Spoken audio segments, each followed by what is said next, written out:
Stop before you check your bank account today. Watch this, because what I'm about to show you isn't a financial tip. It's a structural flaw baked into a system that 20 million Americans touch every single day. A flaw that silently punishes you for doing exactly what every financial expert told you to do. Hold on. Is that why people who do everything right, pay off their debt, close their accounts, live clean, still get rejected for mortgages? I always assumed they were missing something. They're not missing anything. The system is working exactly as designed, and that design has nothing to do with rewarding your discipline. Then what is it rewarding? Dependency, controlled, continuous, predictable dependency on borrowed money. And the people who cracked this years ago, they're not fighting the system, they're using it against everyone else. How did they know this while the rest of us are out here thinking paying off our credit cards is a win? Because the information was never locked in a vault, it was hidden in plain sight. Inside dense policy documents, FICO methodology reports, lender agreements nobody reads. I've spent years in that data, and what emerges is a portrait of a system with one singular loyalty. And it isn't to us. Not even close. So what are we actually dealing with? A scoring architecture that treats debt-free behavior as a red flag. A rental market that uses your borrowing history as a character reference. An employment pipeline in certain industries quietly screening candidates using a single 3-digit number. That number follows you everywhere. Everywhere, and by the end of this, I'm going to give you a 4-part survival protocol. I call it the controlled participation strategy, the exact framework used by people who understand this system's incentives at a structural level. But we're not starting there. Why not? Because if I hand you the strategy before you understand the machine, you'll follow the steps and miss the logic. And missing the logic, that's exactly how the system keeps winning. All right, show me the machine. Let's talk about the machine behind that number. The model most lenders rely on, FICO, evaluates 5 factors: payment history, credit utilization, length of credit history, credit mix, new credit activity. Sounds reasonable. Pay on time. Don't max out your cards. That's just common sense. That's what they want you to think. Payment history, 35% of your score. Miss a payment, your score bleeds. That part is fair. Okay, I'll give them that one. Then comes utilization, roughly 30%. It measures how much of your available credit you're actively using at any given moment. So keep balances low. Got it. But here's where the machine reveals its true design. The system heavily favors revolving credit. Credit cards, lines of credit, accounts where balances cycle month to month. Your savings account, completely invisible to the model. Wait, seriously? I've been building savings for 2 straight years. That counts for nothing? 0. You could have $300,000 sitting in a high-yield savings account, and FICO would still treat you as less predictable than your neighbor carrying a $4,000 rotating balance every single month. That's a rigged game. How is that measuring financial responsibility? It isn't. It's measuring debt behavior. Specifically, how consistently and predictably you interact with borrowed money. Lenders don't profit from your savings account. They profit from your borrowing cycle. So the entire scoring architecture is built around what benefits lenders, not what reflects actual financial health. Correct. And the fallout reaches far beyond loan approvals. The average American renter doesn't realize their credit score directly controls their housing options. Landlords in New York, LA, Chicago, routinely rejecting applicants below 680, regardless of income. So even if you earn well, a damaged score locks you out of decent housing. In competitive markets, yes, and it gets worse. Credit-invisible Americans, people with thin or no credit history, pay on average 15 to 20% more for financial products, automatically routed towards subprime lenders before they even know what happened. Why are the wealthy protected from this while regular people absorb the cost? Because rich people don't need credit scores. They buy in cash. Exactly. The credit scoring system is structurally irrelevant to the ultra-wealthy. It was built by the financial industry for the financial industry to manage and monetize the borrowing behavior of the middle and working class, specifically. So it's a containment tool, designed to keep a certain tier of people inside a certain financial lane. And the cruelest part, The people most trapped by this system are the ones who try hardest to escape it. They pay off balances, they close accounts, they simplify, and the algorithm punishes every single one of those responsible moves. Because responsible doesn't mean profitable.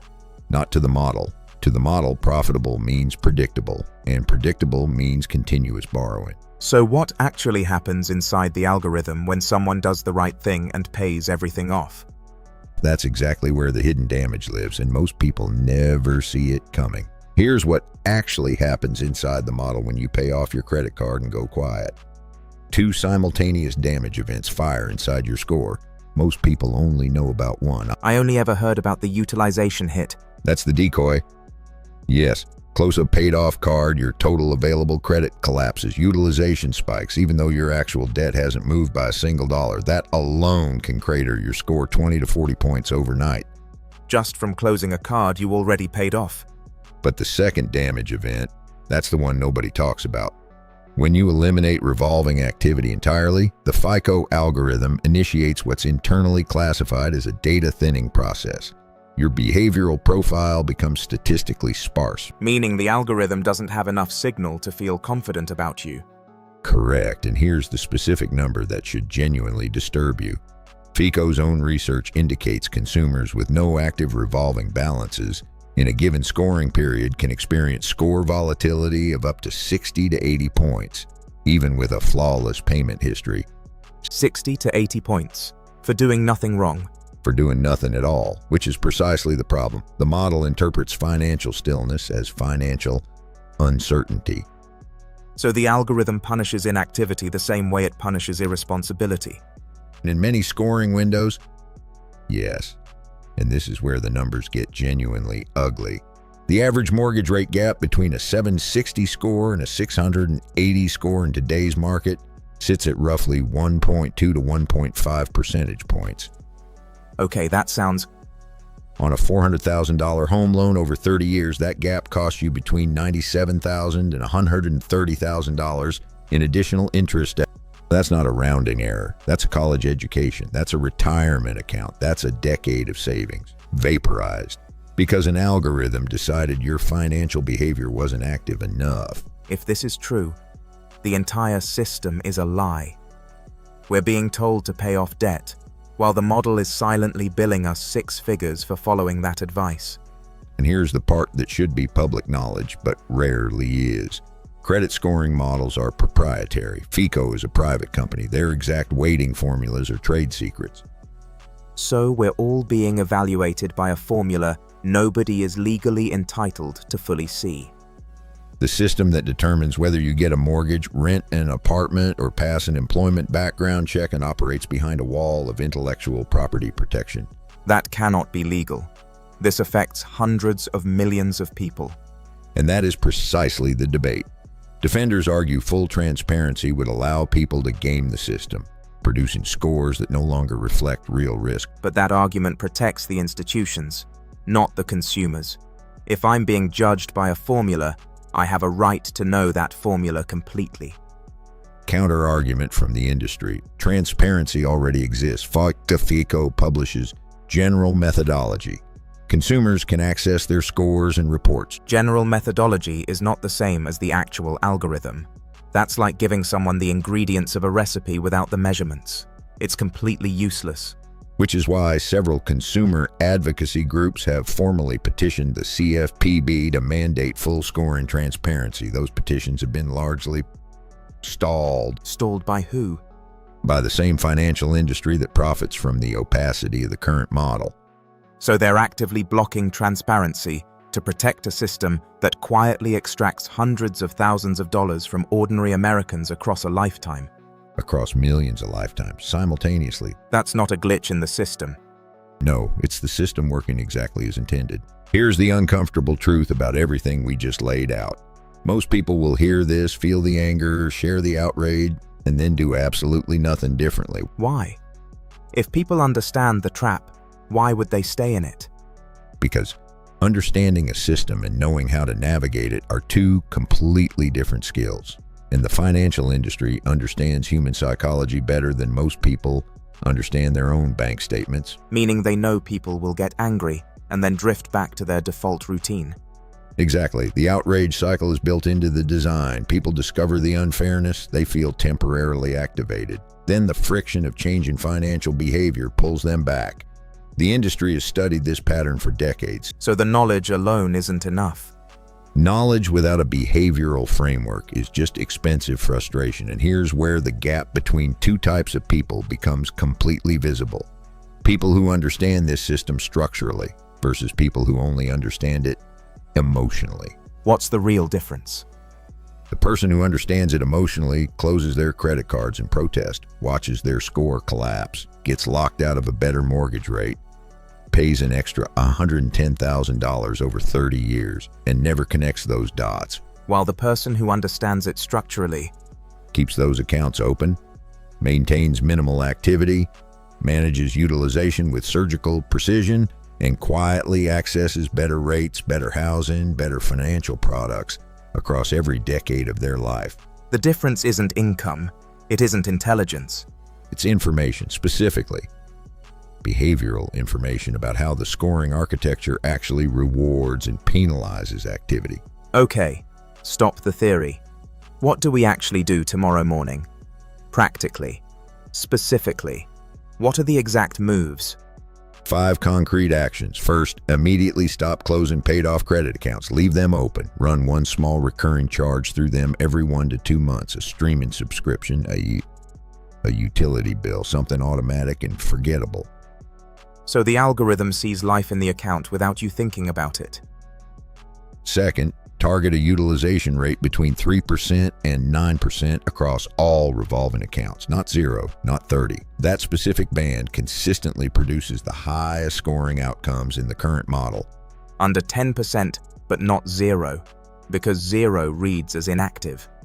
Third, never apply for multiple new credit accounts in a short window. Every hard inquiry costs you points and signals. Financial stress to the model. Even if you're just shopping for better rates. Use pre-qualification tools instead. Soft inquiries, completely invisible to the scoring model. Fourth move. Request a credit limit increase on existing accounts and without increasing spending. Higher limit, same balance. Utilization drops automatically without changing a single behavior. That's almost too simple. The most effective strategies usually are. And the fifth move, this is the one that separates people who use the system from people the system uses. Which is? That's the controlled participation strategy, and that's exactly where we go next. The controlled participation strategy operates in 3 layers. Miss any one, and the other 2 lose most of their effectiveness. We've been building to this. Let's go. Layer 1, visible participation, 0 cost. You maintain active revolving accounts. You run them on a fixed schedule. You pay the full balance before a single dollar of interest accrues. The algorithm sees a responsible, active borrower. The lender collects nothing from you. You access the system's rewards without feeding its profit engine. So you're wearing the system's uniform without fighting in its war. Precisely. Layer 2, build wealth in parallel, completely outside the credit ecosystem. High-yield savings, index funds, real assets, because here's the critical distinction most people never grasp. Your credit score controls your access to borrowed money.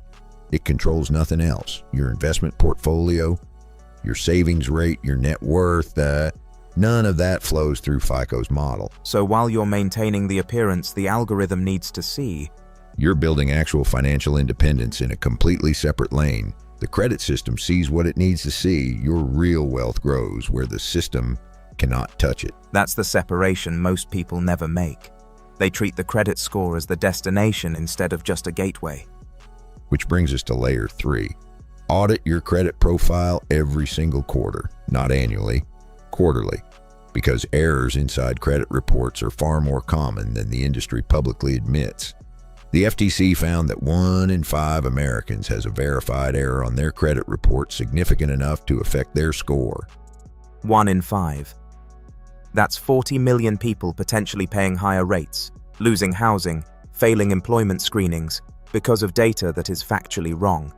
And the dispute process, while legally protected, is deliberately slow and bureaucratically exhausting. Most people abandon it, which is exactly what the system relies on. So the final layer is refusing to let the system misrepresent you without a fight. Correct. Now, The warning, and this is not dramatic language, this is data. The Consumer Financial Protection Bureau is currently under significant institutional pressure. Regulatory oversight of credit reporting agencies has weakened measurably in the last 24 months. The legal protections consumers currently have around credit disputes, score transparency, and reporting accuracy are not guaranteed to exist in their current form by 2027. Meaning the window to understand and operate within the current system's rules may be closing. The rules of this game are being rewritten in real time. The people who understand the current architecture before those changes land will carry a structural advantage for the next decade. The people who wait will inherit a system they never learned to navigate, under conditions that are even less forgiving. So let's be absolutely clear about what we just uncovered. There is a scoring system, built by private institutions, governed by proprietary formulas, shielded from full public transparency, that quietly shapes your housing, your employment, your borrowing costs, and your long-term financial trajectory. It rewards continuous debt behavior. It penalizes responsible exit from that cycle. And the regulatory net designed to protect you from its worst effects is being quietly dismantled. That is the machine, and now you've seen inside it. If this is the file they didn't want opened, the next classified file goes even deeper, because the credit system is just one layer of a much larger architecture. Next time, we go inside the debt collection industry, the shadow system operating behind your credit report that most Americans don't even know exists, until it's already destroyed their financial profile. If you're not watching that one, you're leaving yourself exposed. Subscribe, because that file opens soon, and once you see it, you cannot unsee it.